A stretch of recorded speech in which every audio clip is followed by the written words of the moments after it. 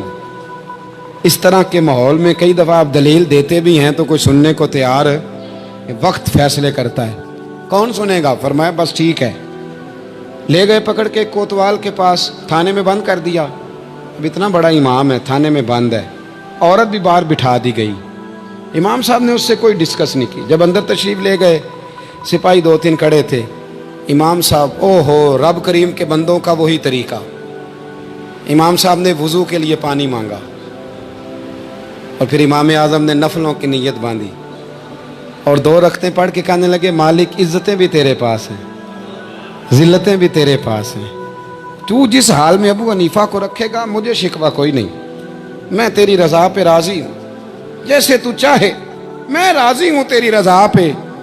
امام صاحب دعا مانگ رہے تھے تو آنسو ہاتھوں پہ گر رہے تھے، نہ کبھی مصلی بھی آباد کریں، نہ کبھی دنیا کو تو دکھڑے بڑے سنا لیے، نہ 2 رکعتیں پڑھ کے روئیں رب کی بارگاہ میں، محبوب کا وسیلہ پیش کریں، نہ اسے بھی تو منائیں نا۔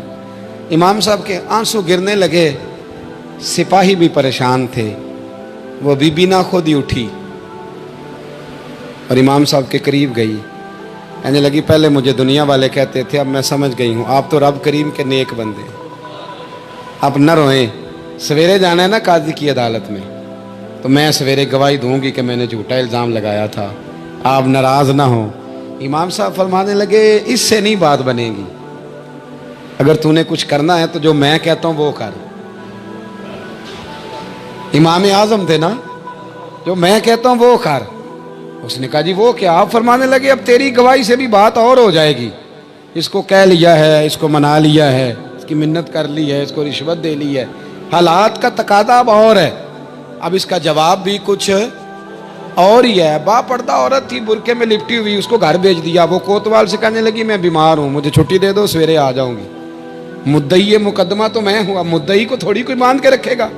خاتون گھر چلی گئی، صبح قاضی کی عدالت میں مقدمہ لگا، امام صاحب رحمۃ اللہ علیہ کٹہرے میں کھڑے ہیں، یار بڑا مشکل ہوتا ہے معزز آدمی کا کٹہرے میں کھڑا ہونا، لیکن مخلوق تو فنکار ہے، اس درجہ کے پل بھر میں یہ سنگے در کعبہ سے بھی اسنام تراشے، تم کون ہو کیا چیز ہے داغے کبابی، لوگوں نے تو مریم پہ بھی الزام تراشے۔ یہ نہیں نا باز آتے لوگ، پھر مرضی ہے نا، ہونا کٹہرے میں کھڑا ہونا پڑ ہی جاتا ہے۔ کٹہرے میں کھڑے ہیں امام اعظم، تو قاضی پوچھتا ہے آپ کی بڑی قدر ہے، بڑی اہمیت ہے، تو آپ اس عورت کے بارے میں کیا کہتے ہیں؟ تو امام صاحب فرمانے لگے یہ جو کہہ رہی ہے اس سے پوچھ لیں۔ تو خود خاتون کہنے لگی میرا امام صاحب سے تعلق ہے۔ آپ فرمانے لگے ٹھیک کہتی ہے۔ ساری بھری عدالت سب لوگ حیران، حضرت تعلق ہے؟ فرمایا ہاں۔ کس طرح؟ فرمانے لگے میری بیوی ہے، زوجہ میری اہلیہ ہے۔ کہا جناب کس طرح؟ فرمایا محلے کی بیویاں بلا لو، اس کے ابا کو بلا لو، چہرہ دکھا لو۔ وہ سارے لوگ جمع ہو گئے، چہرہ کھول کے دیکھا تو امام صاحب کی زوجہ تھی۔ امام صاحب نے اس خاتون کو کہہ کے بھیجا تھا کہ یہی برقع میری بیوی کو دے کے سویرے بھیج دینا، یہی والا برقع جو تو نے پہنا ہے، اب گھر جا اور میری اہلیہ کو یہ برقع دے کے بھیج دینا۔ وہ برقع دے کے اس نے بھیج دیا۔ جب امام صاحب رحمت اللہ علیہ کی اہلیہ ثابت ہو گئی کہ یہ تو امام صاحب کی اہلیہ ہیں جو کھڑی ہیں، اب وہ جو سازش رچنے والے تھے وہ دائیں بائیں دیکھ رہے تھے۔ تو امام صاحب نے ایک بات کی جو بڑی شاندار ہے، فرمایا تدبیریں تم نے بھی کی تھی، پر جو تدبیر میرا رب فرماتا ہے نا، جو تدبیر میرا، فرمایا یہ ابو حنیفہ کی تدبیر نہیں، یہ تدبیر میرے اللہ کی ہے جو اس نے مجھے عطا فرمائی، مجھے سجھائی۔ اب قاضی صاحب نے حکم دیا کہ جتنے لوگوں نے الزام لگایا ہے وہ سارے معافی مانگیں، وہ آئیں جس نے بات کی۔ بھائی وقت کو دیکھیں، فیصلے اللہ کے حوالے کریں۔ ہم لوگوں نے جھگڑے کر کر کے، دلائل دے دے کے، بحث کر کر کے معاملات کو اتنا الجھا لیا ہے۔ آپ یقین کریں ایک ایک خاندان کی 15 میٹنگیں اور پنچایتیں ہو جاتی ہیں، پر رزلٹ صفر ہے۔ وہ جی وہ فلاں چودھری صاحب اس کے ساتھ مل گئے تھے، فلاں آدمی ادھر چلا گیا تھا۔ آپ تھوڑا وقت دیں، صبر کریں، استقامت کا مظاہرہ کریں۔ آپ دیکھیں حالات کس کروٹ بیٹھتے ہیں۔ کئی دفعہ صلح کی پیشکش کی جناب ابو سفیان کو، لیکن وہ مانتے نہیں تھے۔ حضرت عباس فرماتے میں نے کئی دفعہ انہیں کہا، حدیبیہ میں بھی میں نے کہا، انہوں نے سخت شرائط کے ساتھ صلح کی، لیکن جب حضور لشکر لے کے گئے نا میدان میں، توجہ ہے میری بات پر، 10,000 کا لشکر گیا تو پھر ابو سفیان خود اٹھ کے حضرت عباس کے گھر گئے، کہنے لگے میں نے تو آج آپ کے بھتیجے کی شان دیکھی ہے۔ تو حضرت عباس کہنے لگے ابھی بھی وہیں کھڑے ہو، یہ بھتیجے کی شان نہیں، یہ اللہ کے محبوب کی شان ہے، یہ رسول کائنات کی شان ہے صلی اللہ علیہ۔ تو کہا اب میں صلح کرنا چاہتا ہوں، اب میری صلح کرا دو۔ وہاں بھی حضور نے یہ نہیں فرمایا جب ہم کہتے تھے تو کیوں نہیں آتا تھا، جب ہم معاہدات کرنا چاہتے تھے تو کیوں نہیں آتا تھا۔ میرے محبوب نے عزت دے دی، فرمایا تیرے ساتھ بھی صلح ہے، تجھے بھی معافی ہے، اور جو تیرے گھر میں داخل ہو جائے گا اسے بھی معافی ہے۔ ختم ہو گئی بات۔